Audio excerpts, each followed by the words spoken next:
mbokki taalibe yi ñu ngi leen di nuyu di leen ziar di leen baalu àq ci weeru tedd wi ñu génn muy shahru Ramadan ñu ñaan bépp yiw buñ ci def rek suñu borom nangul na ko kàddu yi nag xam naa kàddu yi sant lay doon rek kàddu yu tënku lay doon yi ndax fi mu ne moom daanaka ndaw ko ndaay tàmbali nañoo gañ moo tax xam naa dinañ ko tënk ci cant ñi nga xam ne taxawul nañ bis bi cant gi nag dañ koy tàmbalee ci xalifatul aam li tariqatil muridiyya Cheikh Seydil Mokhtar Mbacké di ñaan sunu borom yàggal ko fi lool ba lépp lu mu bëgg a liggéeyal Serigne Touba sunu borom bàyyi ko fi mu ànd kook sagoom noonu it lañu koy sante njabootuk Serigne Touba gépp li ko dalee ci Cheikh Moustapha al Karim muy taawub Serigne bi ba ci Cheikh Mouhamadul Mourtada di ko sant nit soxna Faati Ja ba ci soxna Maymunatu Suxra ñoo ngi sant mboolem ñi leen fi nekkal ci kaw suuf waaye da cee am ñoo xam ne mënul ñàkk ñu tudd leen ku ci mel ne Serigne Ahmadul Mokhtar muy xalifa Cheikh Moustapha al Karim ñoo ngi koy sant bu baax di ko ñaanal mu yàgg fi lool te wér noonu lañ koy ñaanalee Serigne Mountakha Mbacké ibnu Serigne Bachir ñu ngi koy ñaanal suñu borom yàggal ko fi di sant it Serigne Modou Mamoun Mbacké ibnu Cheikh Mahamadul Fadal di ko ñaanal sunu borom yàggal ko fi. ñoo ngi sant kilifa gu tedd gi doon wax sànq muy Serigne Mamoun Mbacké ñu gën ko xam ci Serigne Mamoun Mbacké xam sa diine di ko ñaanal sunu borom yàggal ko fi lool. moom li ma ko waxoon daaw rek waa comité de waa journée mondiale Cheikh Ahmadou Bamba ñoo koy safoo moo tax bis bi daal ñaan nañ ci yàlla mébét ci ànd ko moom at bu jot ñu fekkee ko ñun ñëpp waaye ñu ñaanal ko chaque année rek mu suñu borom gën koo yokk ci bépp côté barke Serigne Touba. wax dëgg yàlla taxaw nañu baax taxaw nañu taxaw kilifa taxaw nañu taxaw sëriñ ak taalibe taxaw nañu ci bépp côté saa buñ ko woowee rek jekk na kon ñu ngi ñaan képp ku fi toog nga ñaanal ñu ko suñu borom dimbali ko. noonu la ñuy sante Serigne Bassirou Mbacké ibn Cheikh Abdoul Khadir di ko ñaanal suñu borom yàggal ko fi di sant Serigne Cheikh Bara ibn Cheikh Sidil Mokhtar suñu borom yàggal ko fi di sant yi Serigne Modou Mamoun Niang njabootam teew nañ fi taxaw nañ ci bis bi ba gis nañ ci doon def discours anglais bi sax ñoo ngi sant képp ko fi toog ko bàyyi ko foofu di ko ñaanal moom suñu borom yàggal ko fi lool te mu ànd ak wér di sant Serigne Abdou Baaxe Bousso teew na fi ak mboolem ñi fi teew ñëpp ñu ngi leen sant bu baax. gannaaw loolu nag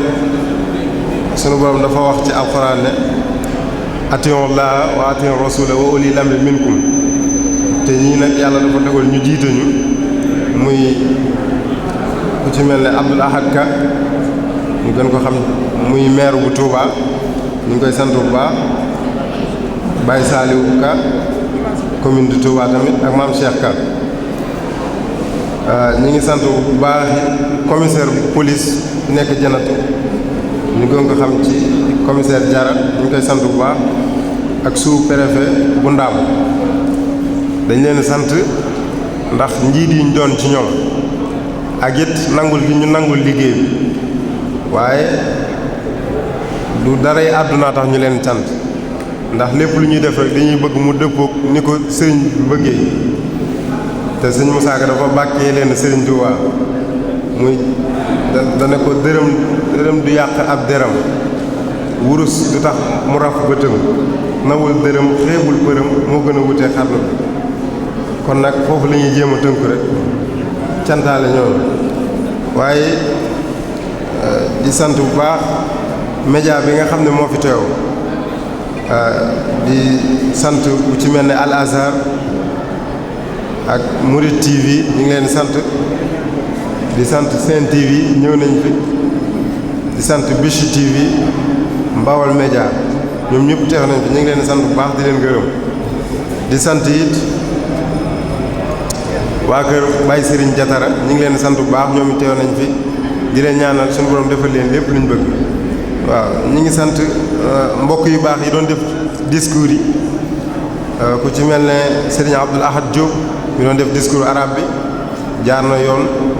ñu ngi leen di ñaanal lépp luñ ciy séntu suñu borom defal leen ko barkeb Serigne di sant Serigne Fallou Ndiaye mi doon amal bu français bi Serigne Saliou Niang mi doon def bu anglais bi ak Serigne Mamor Wade mi doon def wolof ñu ngi leen di sant bu baax waaye nag dama bëgg ñu may ma sant mbokk yu baax yi nga xam ne ñoom laa àndal liggéey bi muy comité de pilotage bu journée mondiale Cheikh Ahmadou Bamba fan yii yëpp yendalatuñ fanaanalatuñ taxaw nañ ci taxawaay bi ci wër wax dëgg yàlla lépp luñ mënoon def nañ ko ci seen yéene ci seen doole ci seen am-am ñu ngi leen di ñaanal sunu borom defal leen lépp luñ bëgg ci barkeb Cheikhul Khadim dañ ciy jukki njiit yi rek comité domaine bu nekk ko jiite ñu tudd leen rek sant leen ku ci mel ne ku jiite organisation bi muy Serigne Modou Diouf ñu ngi koy sant bu baax di sant secrétaire muy sunu kilifa di sunu lépp muy Cheikh Moustapha Mbacké ibn Cheikh Amadou Mamoun sunu kilifa la tey taxaw na ci taxawaay ba ca war ñoo ngi koy sant bu baax di ko ñaanal lépp lu mu bëgg yàlla defal ko ci barke Mamoun di sant ki jiite culture bi muy Serigne Mamoun Bousso ak Serigne Bassirou Thiam ñu ngi leen sant bu baax communication Serigne Abdou Khadir Dia ñu ngi koy sant bu baax porte-parole Serigne Moustapha Thiam ñu ngi koy sant bu baax relation extérieure Serigne Saliou Samb sant nañ ko bu baax vice-président ki nga xam ne moom lañ toftal ci ñun waaye mi ngi mel ne moo ko yore rek ndax yu ci bëri mi ngi koy doxal ñu ngi koy sant bu baax muy Serigne Mourtala Gueye di sant mbokki taalib yu ci mel ne Serigne Souleymane Faye ak Serigne El Hadji Ndiaye ak Serigne Fallou Touré ak Serigne Fallou Badji ak mbokk yooyu yëpp ñu ngi leen di sant bu baax. am na ñoo xam ne nag xañ na duñ bëgg ñu tudd leen nga xam ne ñu ngi ci kaw fii jàpp nañ ci loolu ci côté yëpp ñu ngi leen sant bu baax ñooñu ñëpp di leen gërëm di ñaanal lépp luñ ci def rek sunu borom fayee leen di gërëm it suñu mbokk soxna yi ñoom it taxaw nañ ci bépp côté ñu ngi leen sant ñoom ñëpp ka ci mag ba ci ka ci gën a tuuti di ñaan lépp luñ bëgg rek sunu borom defal leen ko ci barkeb Cheikhul Khadim di sant daayira yi fi teew ku ci mel ne Nuuru Daara yi te Abdou Khadir Dia jiite ko Mafatihul Bichri Serigne Mahamoud Bousso jiite ko waa Ahlu Café Serigne Fallou Ndiaye jiite ko Muhsinin wal Muhsinaat Serigne Mourtada Gueye jiite ko Fawaa'idu Daarayni Adama Thiam jiite ko Tawfiq Serigne Abdoul Ahad Diop jiite ko Wakana Haqqan Cheikh Ngom jiite ko ak soppe Serigne Abdoul Ahad ñu ngi leen di sant bu baax ñun ñëpp kenn ku ci nekk ak mbooloo ma nga jiite bu ko defee xam naa damay leeral ci ñaari mbir muy li waral bis bi ak ban objectif lañ am ci bis bi li waral bis bi nag sunu borom dafa wax ci alxuraan ne kuntum xayra ummatin uxrijat linnaas ta'muruna bil ma'ruf wa tanhawna 'anil munkar te mooy xeetu Muhammad ñoo gën ci nit ñi yàlla dafa wax ne ñi gën ci nit ñi mooy xeetu Muhammad te sëriñ bi day nettali ne yow ma alastu buñ koy wax muy bis bi nga xam ne yàlla day nos luy dugal ko ci genre bouteille lañ wax daal di laaj alastu bi rabbikum ndax duma seen borom bu sunu borom laajee ñenn ñi tontu ci ragal guñ ragal li leen sunu borom def ak ñenn ñi nga xam ne dañ koo tontu ci lu dëggu ci ñoom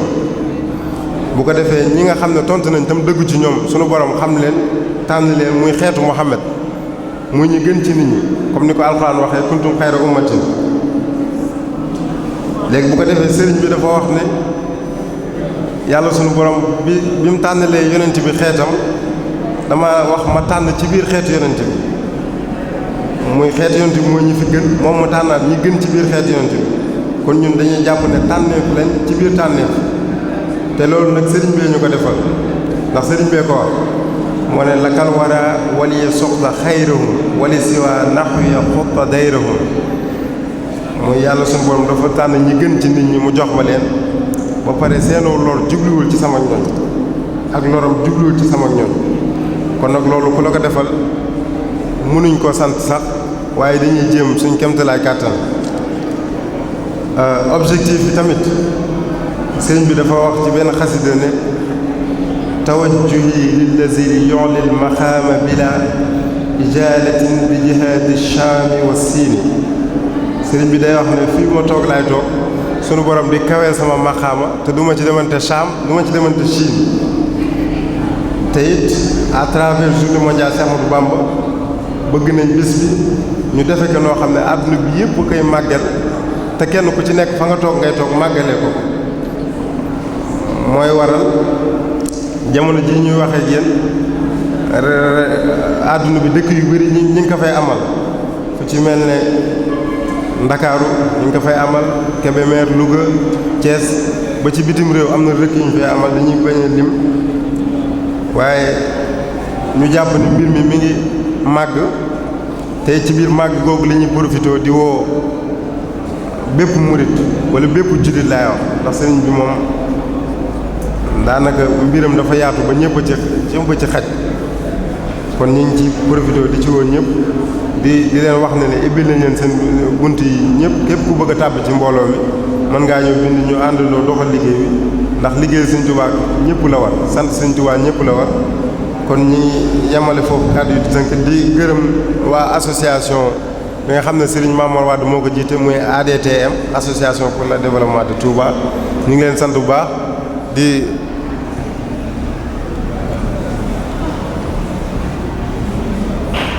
ñi ngi sant soxna yi ñi leen jiite ku ci mel ne soxna Ami Kébé soxna Absa Gaye soxna Ndey Kan waaw ak soxna Adja Lam ñoom ñi ngi leen sant bu baax di sant ñëpp di gërëm ñëpp asalaamaaleykum wa rahmatullahi taala wa barakaatu.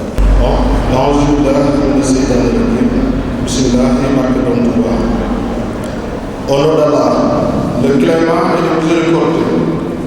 chers parents, honorables invités, avant de commencer, permettez-moi de faire mes salutations les plus chaleureuses. Si nous sommes là aujourd'hui, c'est pour la journée mondiale, c'est Ahmadou Bamba, 5e édition, car notre thème porte sur la paix et l'incarnation de Serigne Touba. Louange à Allah, que sa bénédiction et sa salut soient sur notre prophète Mohammed, sur sa famille, sur ses compagnons et sur tout ce qui le suit. L'islam est confronté à des questions majeures, dont celle de l'engagement, la paix, le fait de provoquer la terreur dans les cœurs des civils sans défense, la destruction massive d'édifices et de propriétés, le bombardement et la mutilation d'hommes, de femmes et d'enfants innocents sont tous les actes interdits aux yeux de l'islam. De manière générale, les musulmans pratiquent une religion basée sur la paix, la miséricorde et le pardon. Et la vaste majorité d'entre eux n'ont rien à voir avec les violents événements que certains associent aux musulmans. Dès lors, il faudra s'unir aussi contre une certaine presse à outrance qui vise à discuter l'islam. On oublie par exemple souvent l'histoire de la Palestine qui fut conquise par Seydina Omar, la tolérance, la maturité et la bonté dont il fit preuve envers les gens de différentes croyances à son entrée à Jérusalem demeurant légendaire. Les forces militaires ou les drones ne suffiront pas pour supprimer le terrorisme. Pour sortir de la planète cette impasse, nous l'invitons à s'en tenir de l'homme qui s'est opposé pacifiquement sans tambour ni trompette à l'expansion coloniale. Je vous nomme Cheikh Ahmadou Bamba. Le Cheikh étant un mystique accompli, un soufi illégal à placer la tolérance partie intégrale de toute action visant à substituer l'émancipation à l'oppression, la justice à l'intégralité, le développement et la pauvreté. C'est cet homme qui a défendu l'islam durant les périodes les plus critiquées de l'islam du Sénégal. Et ça a son refus de s'inscrire sous la volonté des colons qui nous a voulu des déportations dans différentes contrées africaines. Le fait qu'il quitta tous ces terres de Touba et Dar es Salaam pour Mbacké Bari doit nous faire réfléchir sur sa volonté à ne pas exposer les populations à une quelconque violence. Répondant à Al-Bouri, il a dit: je ne suis pas venu sur terre pour verser le sang de mes semblables.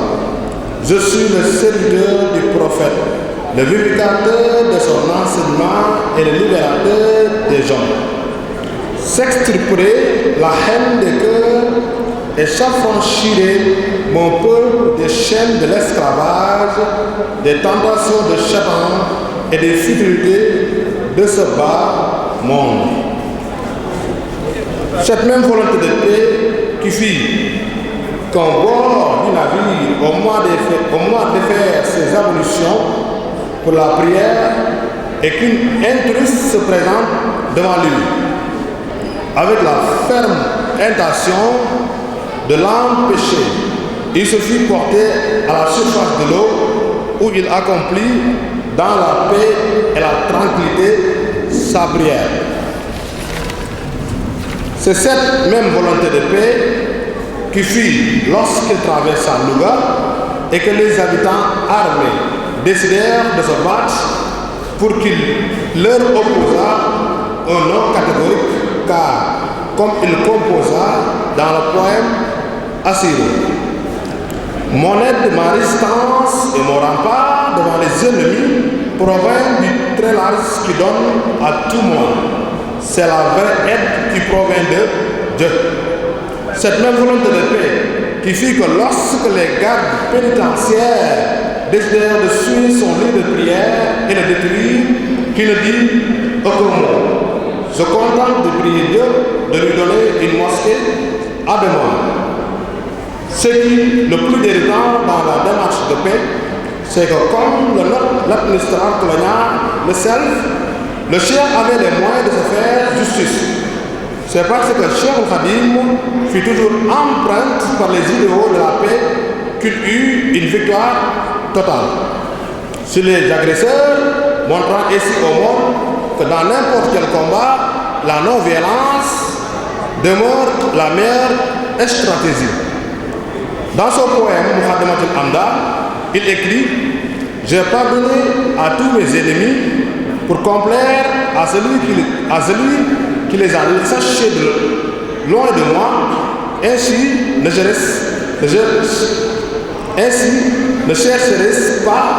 à me venger. » Dans Médali, il réitère « Je leur ai accordé mon pardon pour la seule force de Dieu, avec une pureté de cœur et pour la satisfaction de celui dont les traces sont suivies. » De même, dans l'écrit, félicite les deux mondes. Il prie pour ses détracteurs à ce terme. Dieu pardonne à ceux qui m'ont calomnié et blâmé. Aussi, il n'a jamais haï un adversaire. Au contraire, il fit signer ces paroles du Coran dans la sourate 3. Le fait qu'ils soient coupables ne te permet pas de décider de leur sort. C'est à Dieu seul qui partait de leur pardonner ou de les punir. Cher Ahmadou Bamba ne doit pas être réduit dans sa dimension humaine et surtout de la couleur de sa peau, car lui-même avait bien dit « N'abusez pas de ma condition d'homme noir pour ne pas profiter de moi. » Et il ajouta qu'il est le serviteur éternel de chaque génération aura la certitude qu'il est venu pour elle. En tout état de cause, il s'est acquitté de son devoir parce qu'il nous a parlé clairement. Nous avons été témoins de ses actes et il nous a légué des écrits sans équivoque. En un mot, il ne doit pas y avoir péril à la demeure car ces écrits sont inépuisables, ne serait-ce que d'y méditer pour trouver une réponse aux difficultés du monde contemporain. Donc, merci pour le temps que vous pouvez consacrer. أعوذ بالله من الشيطان الرجيم بسم الله الرحمن الرحيم الحمد لله رب العالمين والصلاة والسلام على أشرف المرسلين سيدنا محمد المكين وعلى آله وصحبه وغير خديمه ومن تبعهم بإحسان إلى يوم الدين. السلام عليكم ورحمة الله تعالى وبركاته. mbokki jullit yi mbokki taalibe yi gannaaw bu ñu sant yàlla julli ci yonente bi sallallahu taala alayhi wa sallam sant Seexul Xadim radiyallahu taala an ñoo ngi ñaanal a Seex Sidil Muxtaar suñu borom yàggal ko fi lool ba lépp loo xam ne naan la ko liggéey Serigne Touba suñu borom may ko kàttan ak bu wér gum ko defee ci barkeb Serigne Touba noonu lañ koy ñaanalee mboolem njabootu Serigne Touba gi yëpp di ko ñaanal mboolem njaboot gi yëpp mboolem dongo yi ñëpp di ñaan tamitam kilifa gu tedd gi nga xam ne mooy jiite bis bu tedd bi muy Serigne Cheikhouna Mbacké suñu borom yàggal ko fi lool ak mbooloo mi nga xam ne ñoo nekk ci ginnaaw ñëpp ngir amal bis bu tedd bi bu ko defee xam naa dañuy daal di tàmbale programme bi incha allah ginnaaw daanaka lu jege ñaari weer ñu ngi ci waajtaay yi di jàng alquran di jàng xasida niñ ko baaxoo di defee ci bis bi nga xam ne lii solos bis bi mooy dañoo am yéene jariñ ñi nga xam ne dañuy dund waaye jariñ ñi nga xam ne dañoo jiitu ji waaye tamitam jariñ mbooloo mi nga xam ne tamitam dañoo am tawat ñu daal di tàmbale ci alxuraan ji ni ñu ko defoon tey suba dem fële ci barab yu mag yii nga xam ne ñoo ci penkub jumaa ji wàcce fa alxuraanul karim ñaanal ñi nga xam ne ñoom ñoo fa tëdd ak ay xasida mu mel ni bañ ko tàmbalee léegi li ñu tënk ci kaamil yi nga xam ne jàng nañ ko mu ngi toll ci 62 kaamil maanaam juróom benn fukki kaamil ak ñaar jàng nañ ko ngir ñaanal ko ñooñu nga xam ne ñoom ñoo fa tëdd xasida yi tamitam jàng nañ ci am ay lim yu takkoo takku ndax lu mel ni wa wasaynal insaana jàng nañ ci 244 ñaar téeméer ak ñeent fukk ak ñeent mafatihul bishri jàng nañ ci 90 téeméer bu manqué fukk tuhfa moom itam jàng nañ ci 90 mawaaxibun naafi'u moom itam jàng nañ ci 28 jaawartu ñu jàng ci 28 wa kaana haqqan ñu jàng ci 111 bu ko defee lim yooyu yëpp ñu def ko ngir ñaanal ñi nga xam ne ñoo fi bàyyi ko waaye ñaanal ko tedd ki Cheikh Sidil Mokhtar suñu borom yàggal ko fi lool programme bi nag nii dafa seen tëdde incha allah danañ fi amal ay discours ci langue yu bëree bëri danañ def ci arab langue arab danañ ci def ab discours Cheikh Abdoul Ahad Diop moom moo koy amal léegi ci kanam Serigne Mamor Wade dana fi def ab discours boo xam ne ci wolof la koy def Serigne Fadilou Ndiaye moom itam dana am discours français Serigne Saliou Niang dana amal discours anglais Serigne Moustapha Thiam dana wax ci turu mbooloo mi bu ñu noppee Serigne Mamor Mbacke xam sa diine dana waxtaan ak mbooloo mi waaye mbooloo bi ñu fiy jël kàddu ñëpp seeni wax ci leen nag lañ koy tënk muy ci jàmm mooy thème bi ren ndax dañoo gis ne adduna bi yëpp ñu ngi rey ay nit di xeex lu nañu di ko def te dara wala lu ko lu dul ñàkk jàmm te ñu gis ne jàmm dañ ko laajee Serigne Touba ne ko ndax am na lu gën jàmm yàlla dene xanaa aw ñam wu nit ki di lekk ñu laaj ko ne ko ndax am na lu gën ñam mu ne jàmm ñu laaj ko ndax am na lu gën jàmm mu ne gisu ko fii te gisu ko fan jëm loolu mooy sabab ñu jël thème bi ren def ko jàmm di sàkku mbooloo mi yëpp ñuy teewlu bu baax a baax te déglu thème yi nga xam ne ñoom ñoo fa war a jàll mbooloo mi nag journée mondiale Cheikhul Khadim la tudd képp koo xam ne yaa ngi ci kaw wala yaa ngi ci suuf wala nga ñuy dégg te am yéene bëgg ci étape bi am na ay carte membre yoo xam ne ñu ngi koy jaay fii ci secrétariat bi mooy taabal yi nga xam ne moom ngeen gis bu dee ci wàllu góor yàlla yi ñoom ñoo ma féete ndeyjoor ku fa dem rek tey góor yàlla boo demee danañ la jox carte membre wax na ni nga ciy tàbbee. a'uuzu billahi mina shaytaani rajiim bismillahi rahmaani rahiim wasalaatu wasalaamu ala ashrafil anbiyaai wal mursaliin muhammad ibn abdillah wa ala alihi wa sahbihi wa xayri xadimihi wa man tabi'ahum bi ihsaan ila yawmi ddin. jërëjëfe Serigne Touba jërëjëfe Serigne Touba jërëjëfe Serigne Touba waj'al kalaami raashidan wa murshidan wa fikrati nawwir wa qalbi arshida.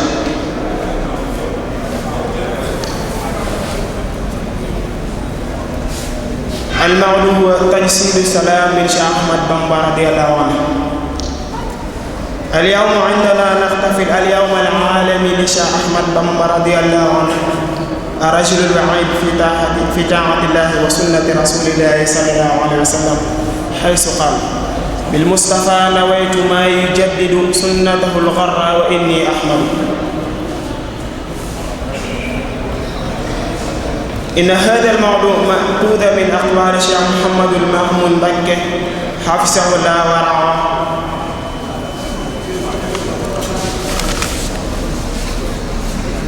هو اسم من أسماء السلام هو اسم من أسماء الله الحسنى ومعناه الذي سمى من العيوب والنقائص وودعه بالسلام ولهذا أوصفه سبحانه وتعالى ليلة القدر بأنها سلام والجنة بأنها دار السلام وتحية أهلها السلام. قال تعالى: والله الذي لا إله إلا هو الملك القدوس السلام المؤمن المهيمن العزيز الجبار سبحان الله عما يشركون. وقال الرسول صلى الله عليه وسلم عن عبد الله بن عمر إنه قال: رأيت رسول الله صلى الله عليه وسلم قائما على هذا المنبر وهو يحكى عن ربه عز وجل فقال: إن الله تبارك وتعالى إذا كان يوم القيامة جمع السماوات السبع والأرضين السبع في قبضة ثم يقول: أنا الله أنا الرحمن أنا الملك أنا القدوس أنا السلام أنا المؤمن أنا المهيمن. الشيخ أحمد بامبا رضي الله عنه رجل السلام الذي يسع موافقة الله فقط، ولا العنف يا شيخ أحمد بامبا يأتي في جميع جوانب حياته، إنه حياته وحده سيكون كافيا لإلقاء الدور على الأبعاد العنف من جوهر إلهي. لما شاء شيخ أحمد بامبا إنه شيخ أحمد بامبا رضي الله عنه الرجل الوعيد في تاهة الله وقديم رسول الله صلى الله عليه وسلم، حيث قال: قصوري قلت والأهل عني تفرقت لمدح الذي عنه مديه قصير.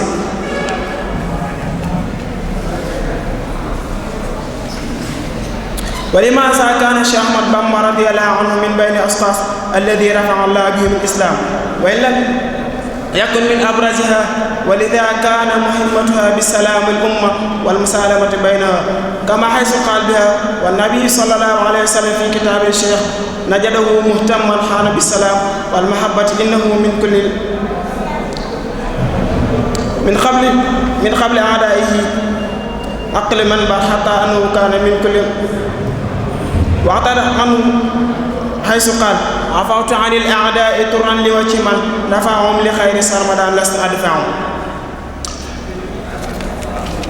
رسالته إلى أمير الدار: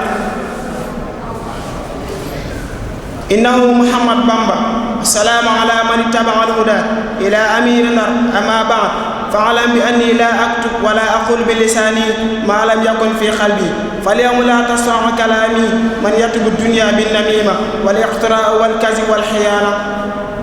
وما عدم مجيء إلى النار. فأما أوجه شيء يوجب شيء سوء ظنك فاحسن بي، فإني لا أتوب من الله الأحد الصمد الذي لم يلد ولم يكن له كفوا أحد إلى السلامة والعافية وعبادة تبارك وتعالى بسنة رسول الله صلى الله عليه وسلم. وبارك في رأيت كتابي هذا الذي كتبه بيميني فسب نفسا وخر عنه ولا تلتفت إلى من يفسد بيننا فقال لك إني مخالف لسنة رسول الله صلى الله عليه وسلم وصحبه والسلام على من اتبع الهدى. السلام عليكم ورحمة الله. Praise be to Allah. His blessing and His salvations be upon the Prophet Muhammad, his family, his companions, and all those who follow him. Islam is confronted with major issues, including the commitment to peace. Islam forbids many sins of violence and acts of terror everywhere. Islam is the religion of peace, and the Prophet Muhammad is the prophet of peace. Serene Touba is the complete model of peace. Serene Touba approach for peace is the perfect image of the Prophet of Islam and his Caliph, which we remember Sayyidina Omar, who conquered Palestine and gave pardon to people of all monotheistic faiths. Why Serene Touba?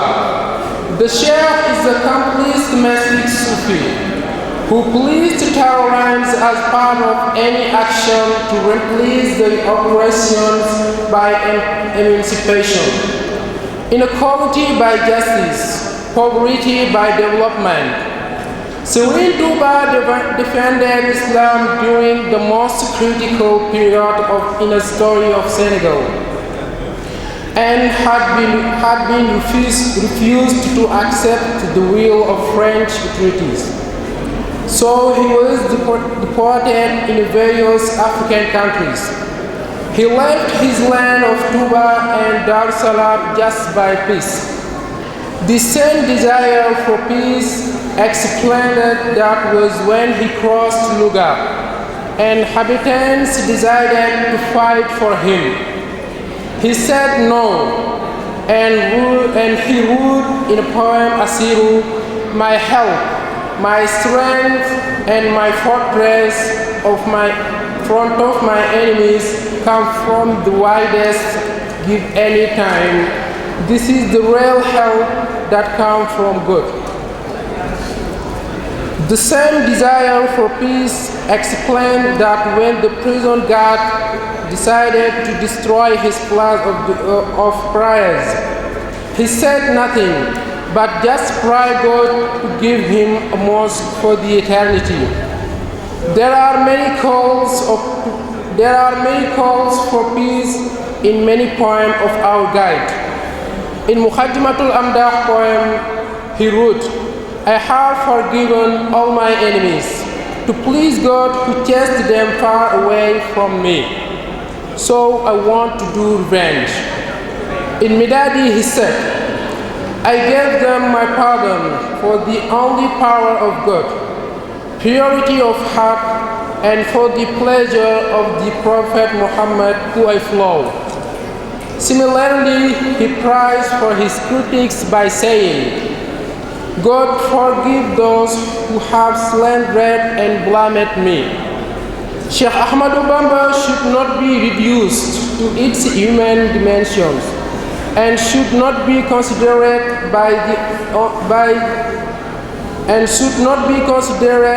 only in the color of his skin. As himself he said, don't abuse on my black conditions of men to not profit of me. And he added that he is the eternal servant in 80 generations will have the assurance that he come for her. In any event, Sheikh Ahmadu Bamba has fulfilled his duty because he told us clearly, we witnessed his actions and he left in vocally writings. His writings are inexhaustible. Even what meditate to find an answer to challenges to the contributed world. This is because Sheikh Ahmadu Bamba is forever marked by the ideals of peace, that he had a total victory over the aggressors, and showing the world that in any fight, no violence is the best strategy. jërëjëf Cheikh Ahmadou Bamba. Thank you so much. أعوذ بالله من الشيطان الرجيم. بسم الله الرحمن الرحيم. واجعل كلامي راشدا مرشدا وفكرتي نور وقلبي أرشدا. الحمد والشكر لله وعلى النبي ولد عبد الله صد لساني نور جناني شفي أمني وزد بهائي وصليا وسلما سرمدا على النبي ورسول احمد ناجيا محبوب الخديم ذا صلاح وسلم على رسول الله. bokk jullit yi asalaamaaleykum wa rahmatullahi taala wa barakatuhu. gannaaw bu ñu sant yàlla julli ci sangu yi Seydina Muhammad sallallahu alayhi wa sallam, sant Serigne Touba mu ñu borom bi subhanahu wa taala booleel. ñu ngi ñaanal ki nga xamante ni moom moo fi toogaayu Serigne Touba muy Cheikh Sidi Muxtaar, yàlla ko suñu borom yàggal te wér ko. di ko ñaanal njabootu Serigne Touba bi yëpp. di ko ñaanal di tàmbale ci Cheikh Mouhamadul Moustapha al Kabir ba ci Cheikh Mouhamadul Murtada. di ko ñaanal di ko tàmbale ci soxna Fatija ba ci soxna Maymunatu Saxir. ñëpp ñoo ngi leen ñaanal xéwal ci doole Cheikhul Khadim. di ñaanal di tàmbale ci Cheikh yi ba ki nga xamante ni jàpp nañu moom mujj tàbbi si yoon wi. ñu ngi leen di sant bu baax te di leen nuyu te di leen ziyaare waaye di ñaanal suñu wasiila suñu wayjur suñu sëriñ Cheikh Moudou Mame Fallou suñu borom yàggal ko fi. di ñaanal si Ahmadul Muxtar suñu borom yàggal ko fi te wéyal ko ak njabootu Serigne Touba bi yëpp. di nuyu ki nga xamante ni mooy kilifa ak jotaay bi muy sëriñ Mamor, yàlla na suñu borom wéral la te kàttan la ci doole Cheikhul Khadim ba li nga fas yéene liggéeyal Serigne Touba ak l'islam nga jëf ci dukaayu sa njort ci doole Cheikhul Khadim. ñu ngi nuyu ñëpp di ziyaare ñëpp di am mbégte bu baax tamit ci wuyu si bi nga xamante ni moom la ñu mbooloo mi wuyu si lépp nag ñu leen di xamal ni leen dañ leen a woo waaye li ñu leen woo ñun moomuñ ko ñun ñoo ko bokk ak yéen ndax ki nga xamante ni moom lañ koy defal nit ñu defalee noonu na leen defalee muy Cheikhul Khadim ñu ngi jël nuyu bi ak ziar bi tegaat ko ci loxo Cheikh Mouhamadul Moustapha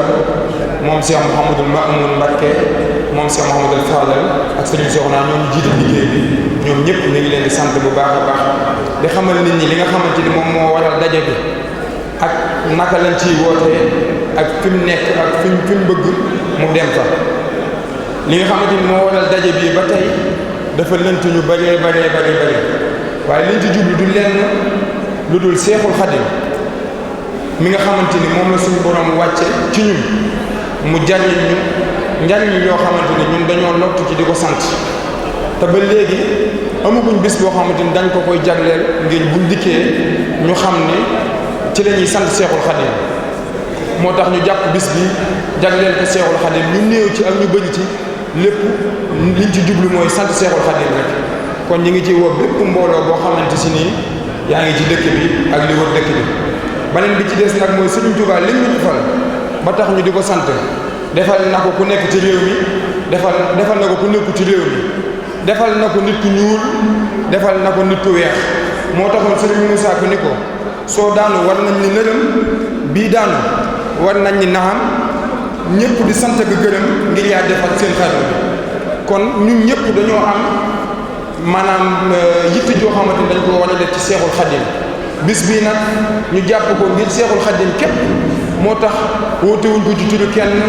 woote wuñ ko palaasu fenn fii ñu ko defee muy bayti bokk na ci kër Serigne Touba yi nga xamante ni bu mu soxla ñëw Touba fi lay féete kon nag ñi nga xamal nit ñi ni leen liggéey bi ñun ñëpp ñoo ko bokk ñun ñëpp ñoo ko moom te kenn képp lañ koy defal muy Seexul Xadim mag mu baax nag dafa wax ni lenn la ñuy wut te ci kenn lañ koy wut waaye li ñu koy may mooy ñu def suñu bopp benn kon ñoo ngi ñaan tàllal mbooloo mi ñu def suñu bopp benn ngir jëmmi Serigne Touba mi nga xamante ni moom la ñuy liggéeyal koo xamante ni sëñ bi ay mbindam ak ay jëfam ak i waxam maanaam dem na ba ci ay xasidaam sax nee na boo ko déggee wala nga koy jàng wala sax nga fekkee barab bi ñu koy jàngee suñ borom jéggal na la wala am nga ci xewal ñun kooku sëñ bi lan lañ ko desee loo xam du sant ko rek ndax Serigne Touba ñun dañoo ëpp ci côté moo tax ñun jamono jii mag ñi dañ daan jël seen njaboot gi féetale ko ci sëriñ bi ñu dem ba jamono neex ñun fi mu ne ni ku xëy day xëy ci sa yitte bopp kuy xëy day xëy ci sa yitte bopp di régler sa yëfi bopp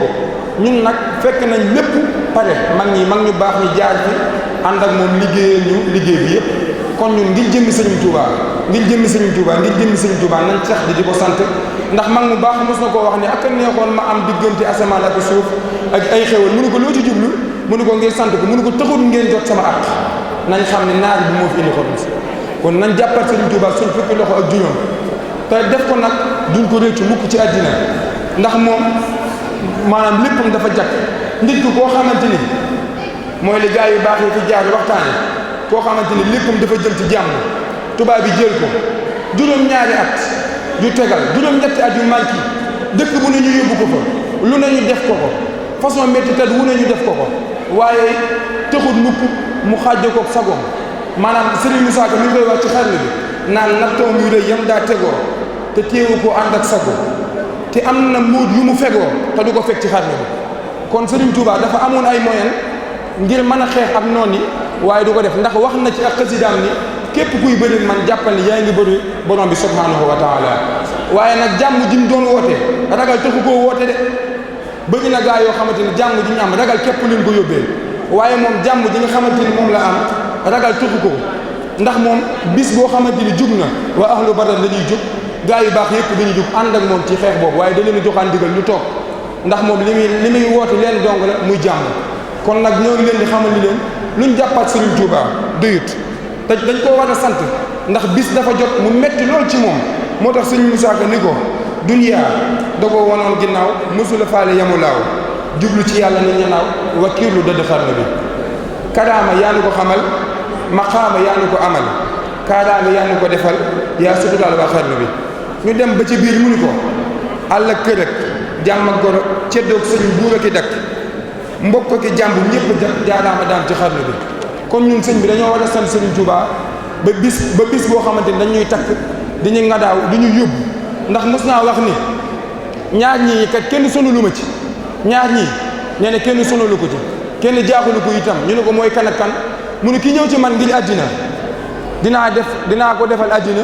ki ñëw ci man ngir àllaaxira dinaa ko wan ëllëg fan jëm lu ko doy waaye kenn képp laa yërëm te tiit ci moom mooy kan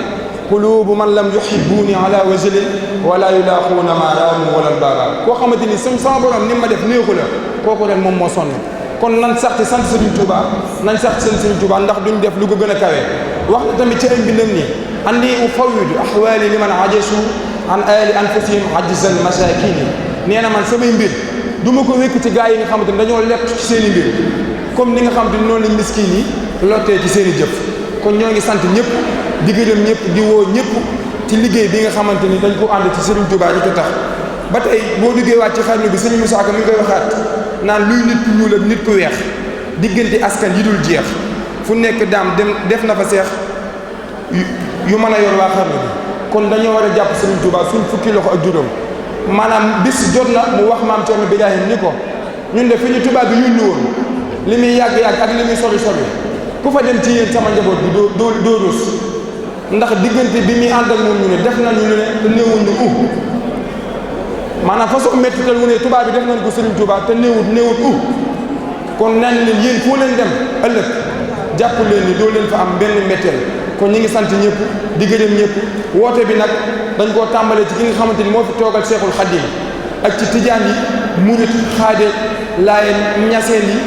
kuntu yi ñëpp képp koo xamante ni sa bopp mi ngi jëm kaw sa tànk jëm suuf ñoo ngi lay woo ci liggéeyu Serigne Touba bi di sant ñëpp di gërëm ñëpp wasalaamu aleykum wa rahmatullahi taala wa barakatuhu jërëjëf Serigne Touba jërëjëf Serigne Touba jërëjëf Serigne Touba